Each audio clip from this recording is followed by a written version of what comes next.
प्रिय व्यूअर्स, दृष्टि आईएएस के नए प्रोग्राम प्रीलिम्स प्रैक्टिस क्विज में हम यूपीएससी और अलग अलग स्टेट पीसीएस की प्रारंभिक परीक्षाओं में पूछे गए सवालों को विश्लेषण के साथ हल करेंगे।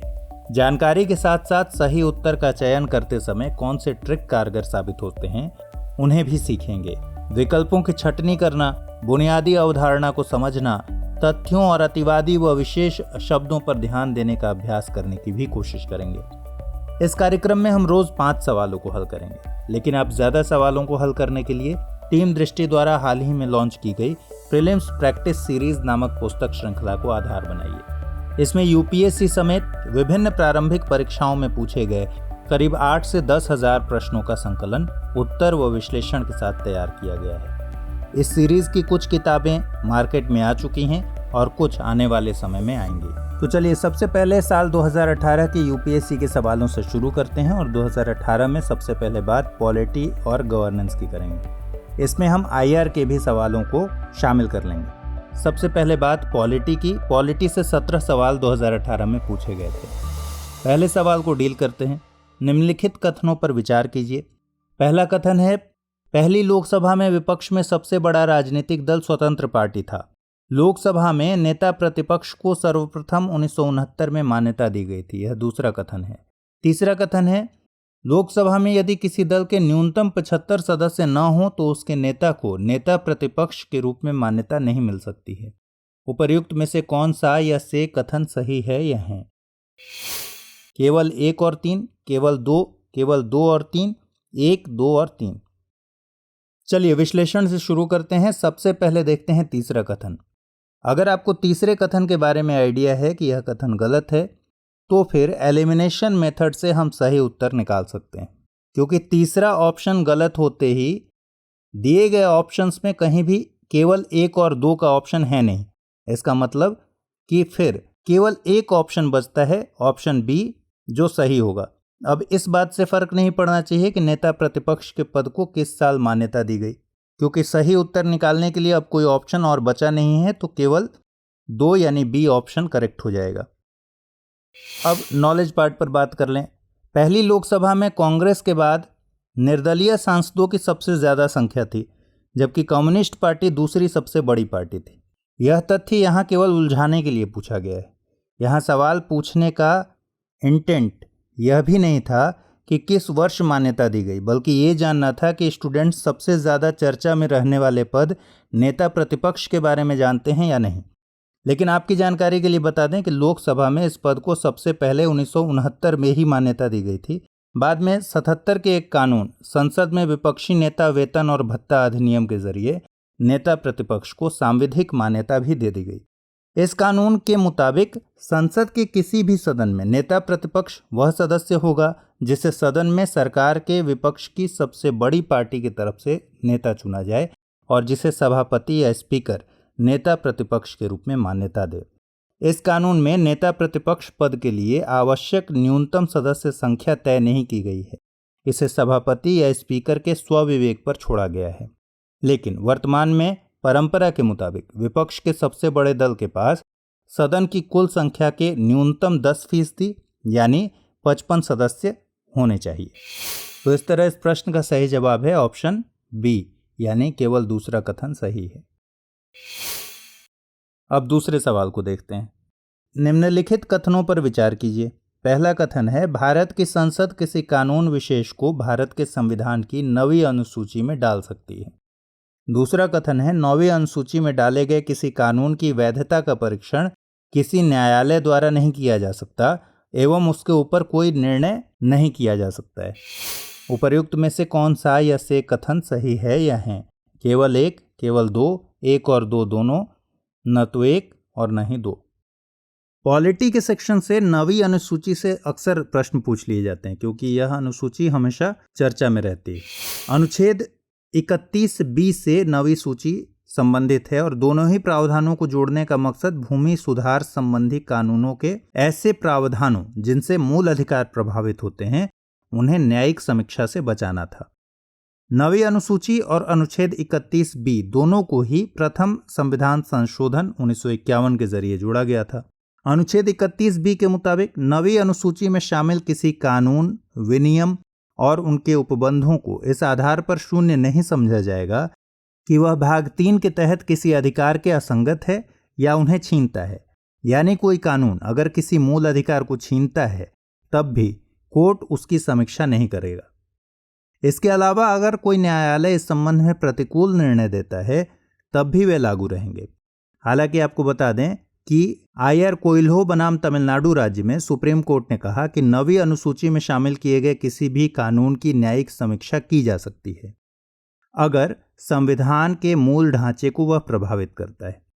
इसलिए कथन 2 जो कि कहता है कि 9वीं अनुसूची में डाले गए किसी कानून की वैधता का परीक्षण किसी न्यायालय द्वारा नहीं किया जा सकता एवं उसके ऊपर कोई निर्णय नहीं किया जा सकता, यह कथन गलत है। लेकिन सुप्रीम कोर्ट ने कई फैसलों में यह भी माना है कि अनुच्छेद 31B के तहत 9वीं अनुसूची में किसी कानून को शामिल किए जाने की संसद की शक्ति असंवैधानिक नहीं है, इसलिए कथन 1 सही है। अब दूसरे कथन की भाषा पर अगर आप ध्यान देंगे तो एक लाइन इसमें है कि इसके ऊपर कोई निर्णय नहीं किया जा सकता है। ऐसा नहीं है क्योंकि अनुच्छेद 31B में लिखा है कि किसी न्यायालय या अधिकरण के प्रतिकूल निर्णय, डिक्री या आदेश के होते हुए ये कानून लागू रहेंगे, यानी निर्णय किया जा सकता है। इसलिए भी कथन 2 गलत है। तो इस तरह इस प्रश्न का सही जवाब हुआ ऑप्शन ए, यानी केवल कथन 1 सही है।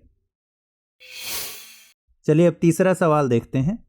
भारत की संसद के संदर्भ में निम्नलिखित में कौन सी संसदीय समिति इसकी संवीक्षा करती है और सदन को सूचित करती है कि जो विनियम, नियम, उपनियम, उपविधि आदि बनाने की शक्तियां संविधान द्वारा प्रदत्त हैं या सदन द्वारा प्रत्यायोजित हैं, उनका कार्यपालिका द्वारा इन प्रत्यायोजनों की परिधि के भीतर उचित प्रयोग हो रहा है। ऑप्शंस हैं सरकारी आश्वासनों संबंधी समिति, अधीनस्थ विधान संबंधी समिति, नियम समिति, कार्य सलाहकार समिति। इस प्रश्न का उत्तर देने के लिए शब्दावली पर ध्यान दिया जा सकता है। शब्दावली पर ध्यान देकर आसानी से इस प्रश्न का जवाब दिया जा सकता है। हम सब जानते हैं कि संविधान के तहत कानून बनाने की शक्ति विधायिका यानी संसद और विधानमंडल को दी गई है। वहीं इन कानूनों के क्रियान्वयन की जिम्मेदारी कार्यपालिका यानी केंद्र और राज्य सरकारों को दी गई है। लेकिन इन कानूनों के क्रियान्वयन के अलावा कार्यपालिका के पास किसी कानून के तहत नियम, उपनियम, उपविधि, विनियम, आदेश जारी करने की शक्ति होती है। इन्हें ही अधीनस्थ विधान कहा जाता है। लिहाजा संसद के दोनों सदनों में इन पर निगरानी के लिए अधीनस्थ विधान संबंधी समिति मौजूद है। आपको बता दें कि कार्यपालिका को यह शक्ति भी संविधान या किसी कानून से ही मिलती है। जैसे कोई भी कानून जब बनाया जाता है तो उसकी एक धारा में लिखा जाता है कि इस कानून के तहत केंद्र या राज्य सरकार कानून बना सकेगी। उदाहरण के लिए नागरिकता अधिनियम 1955 के तहत नागरिकता नियम 2009 जारी किए गए थे।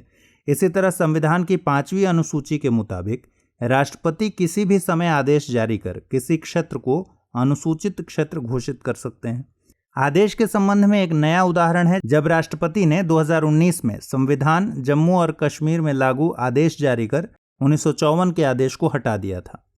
बता दें कि कार्यपालिका ये अधीनस्थ विधान विधायिका की मर्जी के बिना कभी भी बना सकती है, लेकिन इसकी सूचना बाद में संसद या विधानमंडल को दे दी जाती है।